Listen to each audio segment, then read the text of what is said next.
ఇజ్రాయెల్పై Iran మరొక భీకర దాడికి పాల్పడినట్టుగా తెలుస్తుంది. ఈజిప్ట్ డామియటా పోర్ట్లోని అమెరికా ఎల్ఎన్జీ స్థావరంపై దాడి చేసింది. అమెరికా గ్యాస్ ట్యాంకర్ వెనర్గోస్ వింటర్పై డ్రోన్ అటాక్ చేసింది. మంటల్లో ఎల్ఎన్జీ నౌక తగలబడిపోయింది. నౌకలోని సిబ్బంది సురక్షిత ప్రాంతానికి తరలించబడ్డట్లుగా తెలుస్తుంది. ఇరాన్ దాడి చేసినట్లుగా ఇప్పుడు అనుమానాలైతే వ్యక్తం అవుతున్నాయి. ఇరాన్పై ప్రతీకారం తప్పదంటూ మరోవైపు ట్రంప్ హెచ్చరికలు కూడా జారీ చేశారు. ఇరాన్తో యుద్ధం ఆపేసి చర్చలకు వెళ్తామని ట్రంప్ ప్రకటించిన కాసేపటికే ఈ భీకర దాడి జరిగింది. తాజా దాడితో మరొకసారి అమెరికా ఇరాన్ మధ్య ఉద్రిక్తతలు చోటు చేసుకోవడం మనం చూస్తూనే ఉన్నాం. ఇది ఈజిప్ట్లో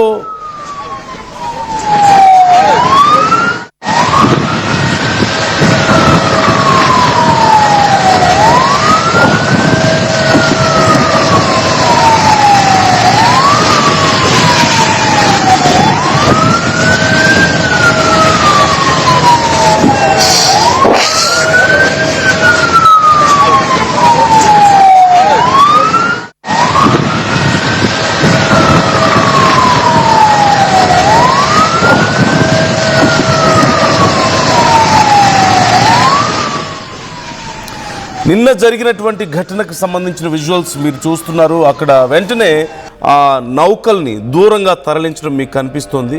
ఇవి జనరల్గా సముద్రంలో ప్రయాణించేటువంటి వెజల్స్ కావు. ఒక చోట ఉండి లిక్విఫైడ్ గ్యాస్ని తిరిగి మళ్ళీ గ్యాస్ రూపంలోకి మార్చేటువంటి షిప్లుగా ఇవి పనిచేస్తూ ఉంటాయి. ఈజిప్ట్లోని డామియటా మధ్యధరా సముద్ర పోర్టులో అమెరికాకు చెందినటువంటి ఈ గ్యాస్ని నిల్వ చేసే నౌక మీద ఒక డ్రోన్ దాడి జరిగినట్లుగా అంతర్జాతీయ సముద్ర భద్రతా సంస్థలు ఇప్పటికే కన్ఫర్మ్ చేశాయి. ఈ ఘటన ఇప్పుడు మధ్యప్రాచ్య ఉద్రిక్తతలని ఒక రకంగా చెప్పాలంటే మరింత తీవ్ర స్థాయికి తీసుకెళ్లే అవకాశం కనిపిస్తుంది. ఈ దాడికి గురైనటువంటి నౌకని ఎనర్గోస్ వింటర్ అని పిలుస్తూ ఉంటారు. అయితే ఇది ఒక floating storage and regasification unit, FSRU అంటారు. అంటే ఒక మామూలుగా ఎల్ఎన్జీ మనం విని ఉంటాం కదా, ఈ ఎల్ఎన్జీని అంటే ఎల్ఎన్జీని నిల్వ చేసి దాన్ని మళ్ళీ తిరిగి గ్యాస్ ఫామ్లోకి మార్చేటువంటి ఒక ప్రాసెస్ ఇక్కడ జరుగుతూ ఉంటుంది. గ్యాస్ని లిక్విఫైడ్ చేస్తారు, లిక్విడ్ రూపంలో స్టోర్ చేసి ఉంచుతారు, అక్కడికి తరలిస్తారు ఆ షిప్ దగ్గరికి. ఆ షిప్లో మళ్ళీ దాన్ని గ్యాస్ ఫామ్లోకి మార్చి, ఎందుకంటే గ్యాస్ ఫామ్లో స్టోర్ చేయడానికి ఎక్కువ స్పేస్ అవసరం అవుతుంది. గ్యాస్ని లిక్విఫైడ్ చేసినట్లయితే తక్కువ స్పేస్లో ఎక్కువ గ్యాస్ని స్టోర్ చేసుకోవడానికి అవకాశం ఉంటుంది. కాబట్టి ఇన్ఫ్యాక్ట్ ట్రాన్స్పోర్టేషన్కి ఈజీగా ఉంటుంది. సో ఈ లిక్విఫైడ్ గ్యాస్ని తిరిగి మళ్ళీ గ్యాస్ రూపంలోకి మార్చి రిక్వైర్డ్ ఆ కనెక్షన్స్కి వాళ్ళు పంపిస్తూ ఉంటారు, ఆ పైప్ లైన్స్కి సప్లై చేస్తూ ఉంటారు. ఏ కంట్రీకి అవసరం అవుతుందో, ఏ ప్రాంతానికి అవసరం అవుతుందో అక్కడ. సో ఈ షిప్స్ అమెరికాకి సంబంధించినవి. ఇవి అన్నిటిలాగా సముద్రాల్లో తిరిగి గ్యాస్ని ఒక చోటు నుంచి ఒక చోటుకి పంపించేవి కాదు. సో ఒక పర్టికులర్ ప్లేస్లో ఈ షిప్స్ని ఉంచుతారు. ఇవి తీరానికి దగ్గరలో ఉంటాయి, ఆ ల్యాండ్కి దగ్గరలో ఉంటాయి సముద్రంలో. లిక్విఫైడ్ గ్యాస్ని తీసుకొచ్చినటువంటి పెద్ద పెద్ద వెజల్స్ దగ్గర నుంచి వీటిలోకి ట్రాన్స్ఫర్ చేసిన తర్వాత ఆ లిక్విఫైడ్ గ్యాస్ని మళ్ళీ తిరిగి గ్యాస్ ఫామ్లోకి వాళ్ళు మార్చి భూమి మీదకి పంపిస్తూ ఉంటారు. అంటే ల్యాండ్ మీదకి ఉన్నటువంటి కనెక్షన్స్కి వాళ్ళు పంపిస్తూ ఉంటారు. This is the process. అయితే ఇప్పుడు అలాంటి ఒక షిప్ మీద, అలాంటి ఒక పెద్ద నౌక మీద దాడి జరిగినట్లుగా మనకు కనిపిస్తుంది. You can see on the screen ఒక డ్రోన్ వచ్చి డైరెక్ట్గా ఆ పెద్ద నౌక మీద ల్యాండ్ అవ్వడం మీకు కనిపిస్తుంది. అదిగో మీకు చూడొచ్చు ఆ స్క్రీన్లో, అవి మీకు ఆ విజువల్లో చాలా క్లియర్గా కనపడుతుంది. సో అప్పటికే గమనించిన కొంతమంది దీన్ని వీడియో కూడా తీశారు. అయితే ఇరాన్ ఇంతవరకు దీనికి సంబంధించి క్లెయిమ్ చేసుకోలేదు మేమే చేసామని. బట్ యుఎస్ ఇప్పటికే రెస్పాండ్ అయింది.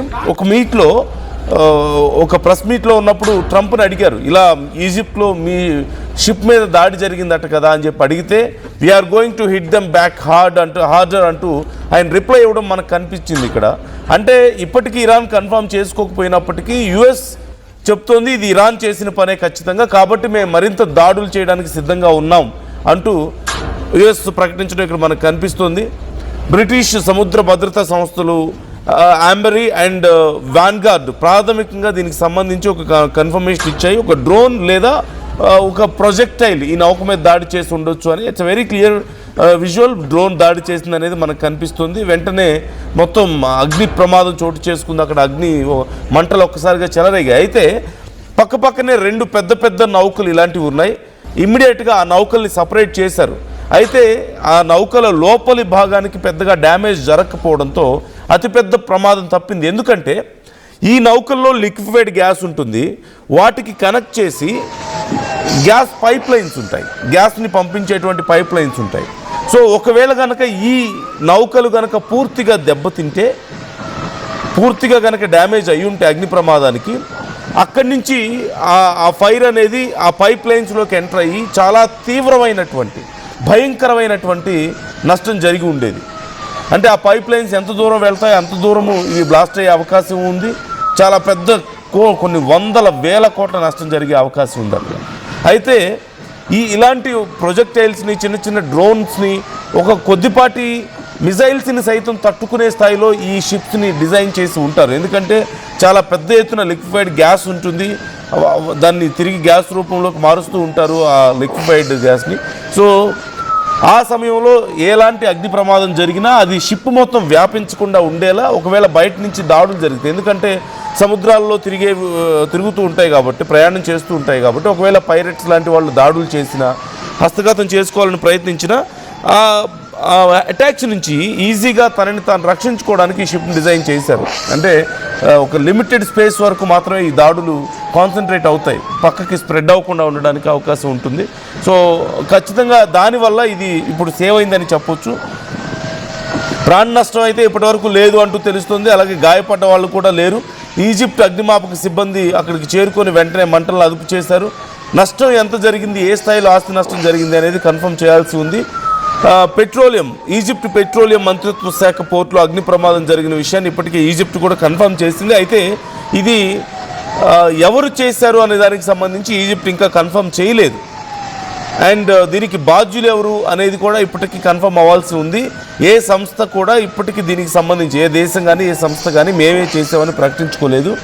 అమెరికా, ఇరాన్, ఇజ్రాయెల్ అండ్ ఇప్పుడు ఈ మొత్తం గొడవ జరుగుతున్న సమయంలో అమెరికాకి సంబంధించిన, ఎందుకంటే సాధారణంగా అమెరికా షిప్పుల మీద దాడి చేసే ధైర్యం ఏ దేశం కూడా చేయదు. పరిస్థితులు ఎంత క్రిటికల్గా ఉంటాయో మనకు తెలిసిందే ఒకవేళ అలా చేస్తే.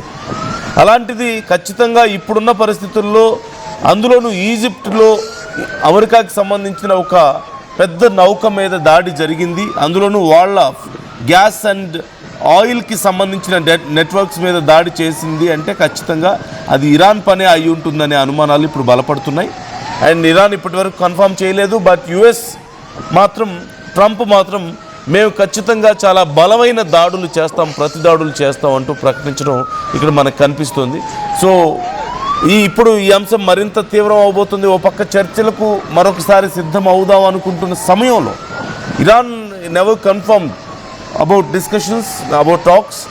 ఎప్పుడు కూడా మేము సిద్ధంగా లేవు అని చెప్తూ వస్తుంది. మాకైతే ఏ సంబంధం లేదు ఆ చర్చలకి, ఆ టాక్స్కి సంబంధించి అని చెప్తుంది.